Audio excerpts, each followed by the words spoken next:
All right, hey, welcome. Okay, so we've learned how to find out where two lines cross using graphing, substitution, and now we have the elimination method. It's called linear combination. I've also heard it called the addition method. You may understand why in just a second. All right, so it's just another method to be able to solve linear equations. Um, this method is useful when equations are written in standard form, such as this. Now, of course, I could isolate y in both of these, graph them, and figure out where the two lines cross, or I could isolate y or x, substitute in, and once again be able to get the correct answer. But watch how easy the elimination method is. In math, it's all about add, subtract, multiply, and divide. You can add numbers, you can add variables, and you're going to find that you can actually add linear equations. So if I stack these like I did if I was in first grade, notice my x's are in the x column, my y's are in the y's column, and my 1's are in the 1's column. Do you notice anything? You might notice that. That means that y plus negative y equals 0. And the y's are, you guessed it, eliminated. Get the elimination method? And now all I have to do is add x plus 2x. I get 3x, which equals 9.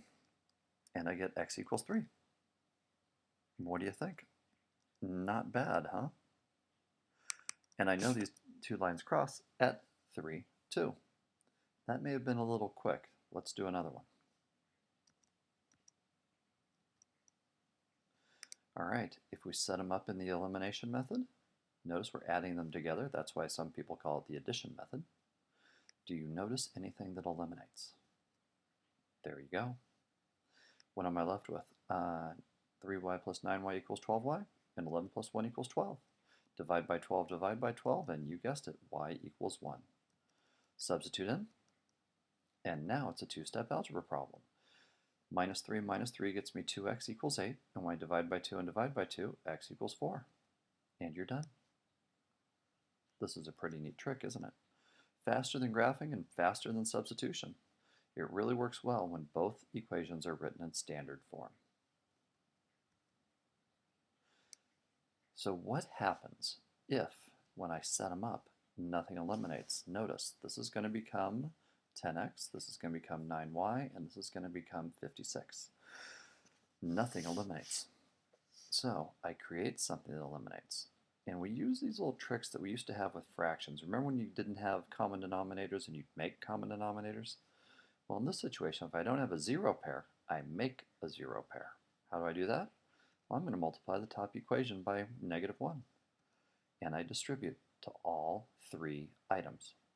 When I multiply 5x times -1, I get -5x. 3y times -1 is -3y, and 22 times -1 is -22. Right?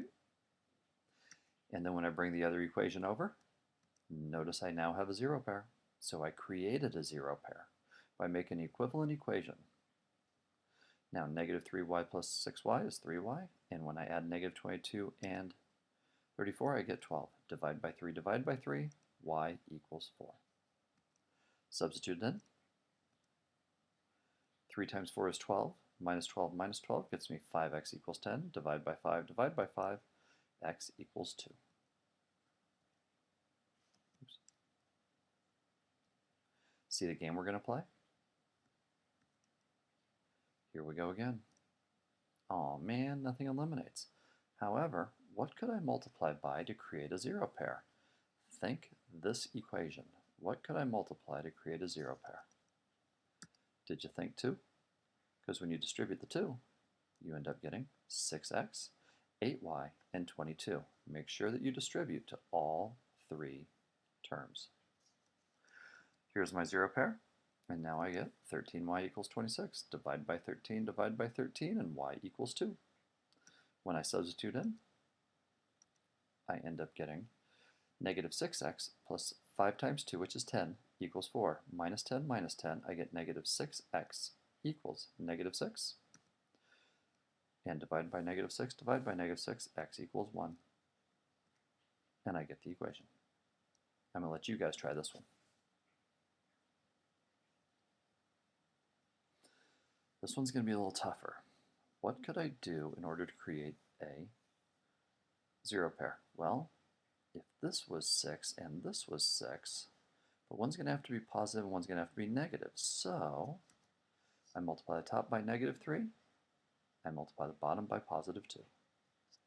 Notice, negative 3 times 2 is negative 6, negative 9, and negative 6, 9. When I multiply, I get positive 6x. That's my 0 pair. Then I got 10y and 74. I end up getting y equals 5. That makes it easy. Substitute it in. I go minus 15, 2x equals 8, divide by 2, and x equals 4.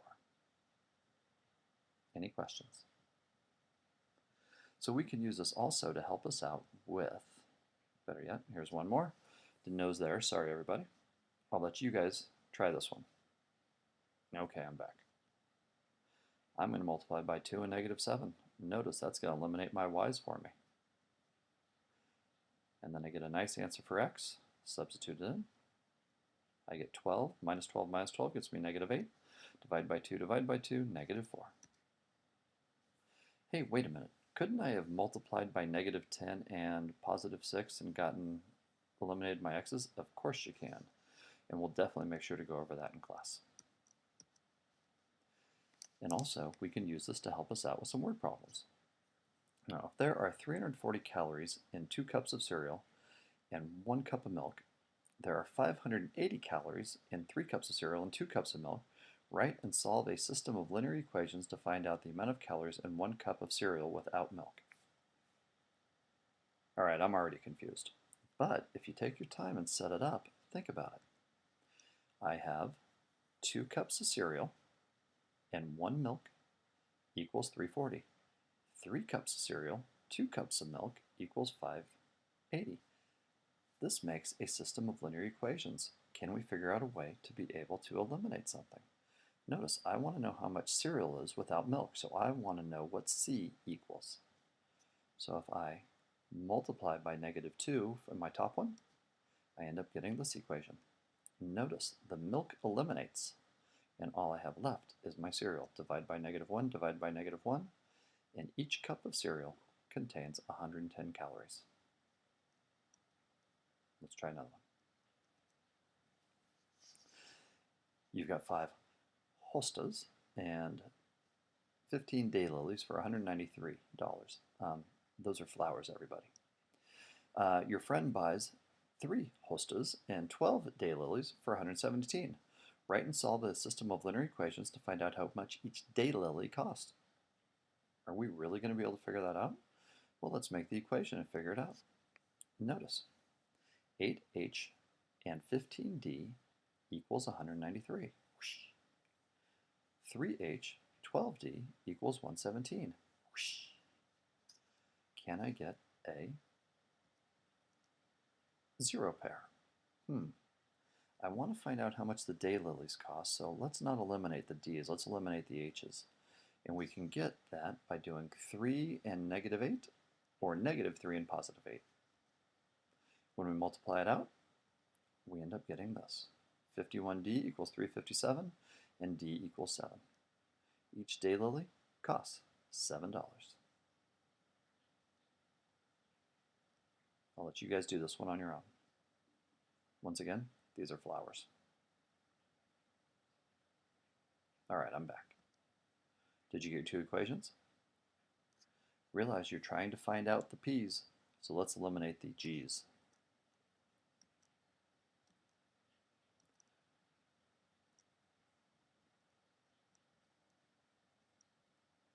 And you get your answer. Are there any questions?